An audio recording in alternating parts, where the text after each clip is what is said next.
Hello everyone, welcome to my channel. November की पहली week में गार्डन में अभी क्या हाल है और क्या क्या मैं लगाई हुई हूँ, वही सब आज आपके साथ शेयर कर रही हूँ। यहाँ पे मैं फिर से तोरी का पौधा लगाई हुई हूँ। ये जो तोरी का बेल है, पहले जो बेल थी उसमें बहुत सारे हार्वेस्टिंग मैं कर चुकी थी, फिर उसको हटा दी जो कि ख़राब हो गया था। फिर मैं नया पौधा यहाँ पे तैयार करके लगा दी हूँ। देखना चाहती थी कि क्या सर्दियों तक ये पौधे में फ्रूटिंग होती है कि नहीं। तो अभी तक तो फ्रूटिंग हो रही है, फिर कितने दिन ये रहेंगे वो देखना है, अभी बाकी है। उसके बाद देखिए यहाँ पे कुछ फूलों के पौधे हैं। मैं कुछ फूलों के पौधों को छत पे ऐसे रखी हूँ। सभी एक तरीके का नहीं है, सब कुछ मिक्स ही है। कुछ सीजनल है तो कुछ बारहमासी है। ये गुलाब है, कलियाँ आ चुकी हैं देखिए, लेकिन सारे गुलाब के पौधों का हाल मेरा उतना कुछ खास नहीं है, बहुत सब पुराने पौधे हैं इसीलिए। और मैं अभी गुलाब की केयर भी नहीं कर पा रही हूँ।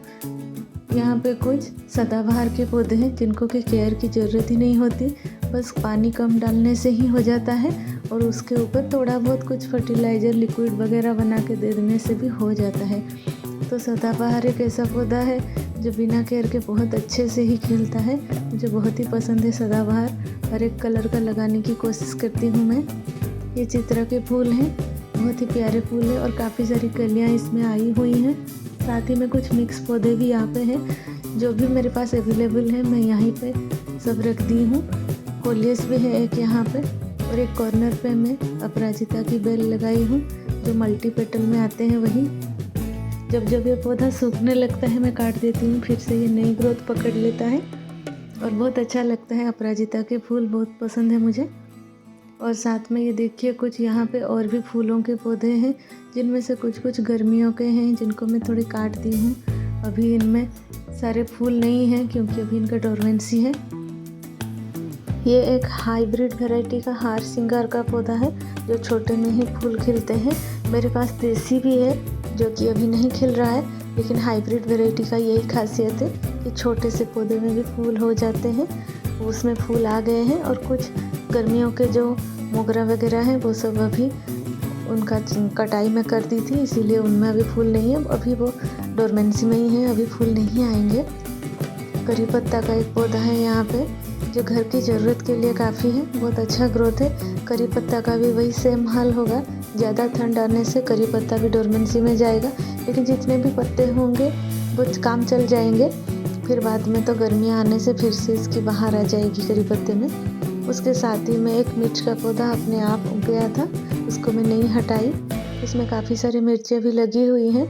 ये मिर्चियों की हार्वेस्टिंग करने के बाद सोच रही हूँ इसको हटा दूँ ताकि करी पत्ता का ग्रोथ रहे, उसको सारे न्यूट्रिशंस मिले। एक पैकेट में, आटे की पैकेट में मैं हल्दी लगाई हूँ और हल्दी अभी निकाली नहीं हूँ, पौधा सूखने के बाद ही निकालूंगी। और ये कलमी की साग है, ये भी गर्मियों का ही है, अभी तक तो ठीक ठाक चल रहा है। इसके बाद इसमें फूल भी बनने लगे हैं, बीज बन जाएंगे तो वो अभी खाने लायक नहीं रहेंगे। साथ में यहाँ पे मूली, अभी छोटे छोटे से पौधे निकले हैं मूली का। मैं बहुत ही कम बीज डाली हूँ मूली का ताकि मूली अच्छे से बन पाए। ज़्यादा मूली घना हो जाता है तो उसमें सिर्फ साग ही रहते हैं। और ये एक सहजन का है, इसको मैं छोटे से पॉट में लगाई हूँ, जब ये थोड़ा सा ग्रोथ पकड़ लेगा इसको बड़े से बैग में शिफ्ट कर लूँगी। इस कॉर्नर पे भी कुछ फूलों के ही पौधे हैं, ज़्यादातर तो गर्मियों के ही फूल हैं, इसलिए इनमें एक दो ही फूल हैं। और यहाँ पे सर्दियों के फूल कुछ नहीं है, सारे ही गर्मियों के फूल हैं। अभी 8-10 दिन बाद ये सब सूखने लगेंगे क्योंकि अभी वो भी डोरमेंसी में चले जाएंगे सभी। यहाँ पे एक ही कुंद का ये फूल है जो कि सर्दी में ही खिलता है, और जब मोगरा नहीं रहता तब ये कुंद रहता है। हमें वो उतना खुशबू तो नहीं दे पाता, लेकिन मोगरे की कमी नहीं महसूस होने देता ये कुंद। ये ऑरेंज कलर की है एक टिकोमा का पौधा। और ये देखिए मधुमालती जो हमेशा ही फूलों में रहता है ये, अभी लेकिन सर्दियों में नहीं होगा इसमें फूल, ये लास्ट फूल है इसके, अभी ये भी डोरमेंसी में जाएगा मधुमालती। ये देखिए इस कॉर्नर में कुछ फूलों के पौधे हैं। पूरा के पूरे छत को मैं नहीं भरती हूँ, जितना हो सके उतना ही करती हूँ और काफ़ी ज़्यादा जगह खाली रखने की कोशिश करती हूँ। इस कॉर्नर पे भी एक मधुमालती है जो ड्वार्फ वैरायटी का है, लेकिन इसमें ज़्यादा फूल नहीं आते हैं। उसमें बहुत अच्छे से फूल आते हैं। दोनों अलग अलग वैरायटी के हैं। ज़्यादा फूल के लिए वो वैरायटी सही है, ये उतना अच्छा नहीं है। और एक बॉक्स में यहाँ पे जिसमें कि पहले से मैं काफ़ी सारी तोरी हार्वेस्ट कर ली थी, फिर उसको निकाल दी, फिर से कुछ बीजें लगा दी थी। इसमें नए नए तोरी के पौधे भी निकल रहे हैं। अभी कुछ फ्रूटिंग होना स्टार्ट ही हो रहा है इसमें। 1 महीना तक तो इसमें शायद फ्रूटिंग कुछ होगी, उसके बाद नहीं हो सकता, सर्दियों में नहीं होता। उसी मचान पे यहाँ पे दूसरी कॉर्नर से मैं सेम की बेल चढ़ाई हुई हूँ। सेम तो काफ़ी अच्छा ग्रोथ किया हुआ है, क्योंकि मैं इसको बहुत पहले से ही लगा दी थी। अगस्त के मंथ में ही शायद लगाई थी मैं, तो काफ़ी ग्रोथ पकड़ ली है। अभी फ्लावरिंग बाकी है। जैसे ही हल्की सी ठंड पड़ना चालू हो जाएंगी तो इसमें फूल आ जाएंगे। ये वीडियो थोड़ा पुराना है, इसीलिए अभी फूल नहीं आए हैं। अभी जबकि मैं वीडियो की एडिटिंग करी हूँ, अभी फूल आने लगे हैं। मैं थोड़ा लेट हो गई इसको डालने के लिए। यहाँ पे देखिए करेले की बेल है, इसमें भी अभी फ्रूटिंग नहीं हुई है। और ये मिर्च का पौधा, कितने सारे मिर्च हैं जो कि सभी ऊपर की तरफ है। बहुत अच्छा दिखता है ये मिर्च का पौधा। छोटे से पैकेट में ही लगाई हुई हूँ, लेकिन काफ़ी अच्छी मिर्च आई हुई है यहाँ पे भी है एक मिर्च, ये भी छोटी पैकेट में ही लगी हुई है। साथ में यहाँ पे कुछ देसी वैरायटी के टिकोमा और हार सिंगार है। देसी वैरायटी में ही यही एक प्रॉब्लम है, ज़्यादा अच्छे से फूल नहीं आते क्योंकि पोट छोटा पड़ जाता है। इनको ग्राउंड पे ही लगाना चाहिए, बड़े बड़े पौधे बनेंगे इनके। लेकिन मैं ऐसे ट्राई करने के लिए लगाई थी कि होते हैं कि नहीं देखने के लिए। और ये जो कुंदरू की बेल यहाँ पे इस कॉर्नर पे है, कुंदरू भी अभी नहीं होगा अच्छे से, इसलिए इसको काट दी थी। थोड़ा बहुत ग्रोथ पकड़ के 1-2 फ्रूटिंग इसमें हुई है। वही ठंड के मौसम में इसमें भी ग्रोथ नहीं होगा। मेरे गार्डन में ज़्यादातर अभी गर्मियों के ही पौधे हैं, सर्दियों के पौधे भी लगाना स्टार्ट ही की हूँ मैं। लेकिन ये 12 मासी रहता है, कुंदरू मरता नहीं है। फिर जब ये गर्मी आएगी तो ग्रोथ पकड़ लेगी अपनी। इस नेट पे इसको ही चढ़ाई हुई हूँ मैं।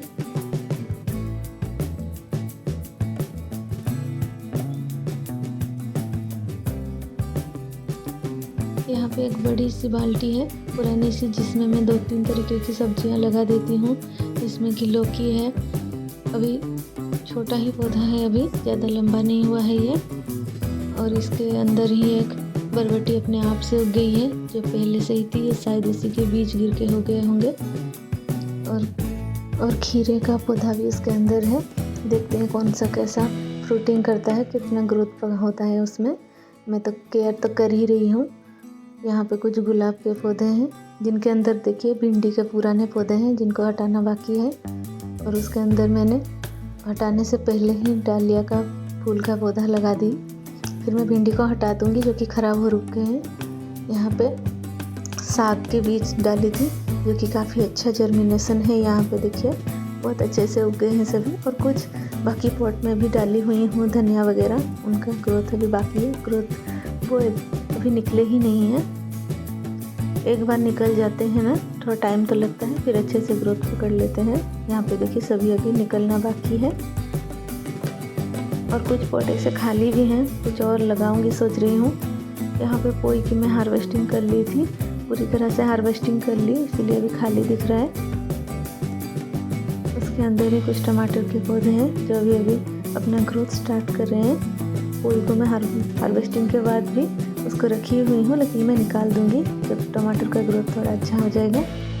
बीच में ही कुछ सर्दियों के लिए बैंगन लगाई हूँ, जिनमें जो पुराने पौधे हैं उनमें फूल आ रहे हैं। पुराने मतलब कि 1 महीना पुराना जो है। और कुछ बाद में भी लगाई हूँ, जिनकी ग्रोथ अभी जस्ट चालू ही है। अभी सर्दियाँ हैं, इसीलिए पूरी धूप चाहिए सभी पौधों को। आप हमेशा सर्दियों के सभी पौधों को पूरी धूप में ही रखिए। छत में तो पूरी धूप ही आती है, लेकिन जिनके ग्राउंड में थोड़ा कम धूप आती है, थोड़ा प्रॉब्लम रहेगा ग्रोथ में। ये देखिए, अच्छा खाद पानी और धूप देने से पौधों की ग्रोथ बहुत ही अच्छी होती है। इनमें जब बैंगन आएंगे तो कैसे बैंगन होंगे पता चलेगा, अभी तो मालूम नहीं है कैसा बैंगन निकलेगा इसमें से। अभी जो घर के वेस्ट चीज़ें हैं, बाल्टी वगैरह, उनमें भी लगा दी। कोई आटे की पैकेट है उनमें भी लगा दी, और ग्रो बैग में भी लगाई हूँ। देखूँगी किसमें अच्छा ग्रोथ रहता है। फिर नेक्स्ट मैं उसी में ही ज़्यादा लगाने की कोशिश करूँगी। ग्रो बैग थोड़ा बड़ा है इसीलिए उसमें मिट्टी ज़्यादा आ रही है, तो शायद इसी में ही ग्रोथ अच्छा हो सकता है। ये देखिए बीच में 10-15 पौधे ही हैं, साइड में मिला के सभी मिला के 10-15 बैंगन के पौधे तो हो ही जाएंगे।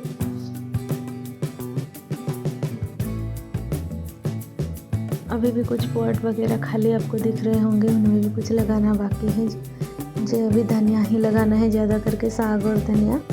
इसके लिए मैं पॉट सब खाली रखी हूँ।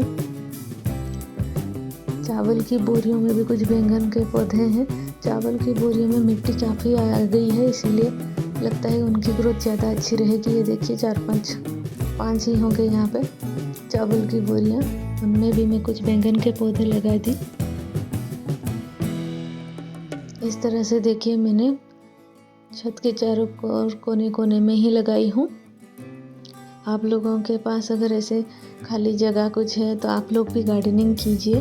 गार्डनिंग करने से सबसे ज़्यादा मेंटल पीस ही मिलता है। आपको हार्वेस्टिंग कितना मिलता है उससे ज़्यादा इम्पोर्टेंट है आपको कितनी मेंटल पीस मिल रही है, वही सबसे आज के डेट में ज़रूरी है। तो इसी के साथ मैं ये वीडियो अभी ख़त्म कर रही हूँ। आप लोगों को मेरा ये गार्डन का वीडियो कैसा लगा बताइएगा। फिर नए नए ग्रोथ जब आएंगे फिर से कोई वीडियो बनाऊंगी, तो आपको नेक्स्ट वीडियो में मिलती हूँ। Thank you.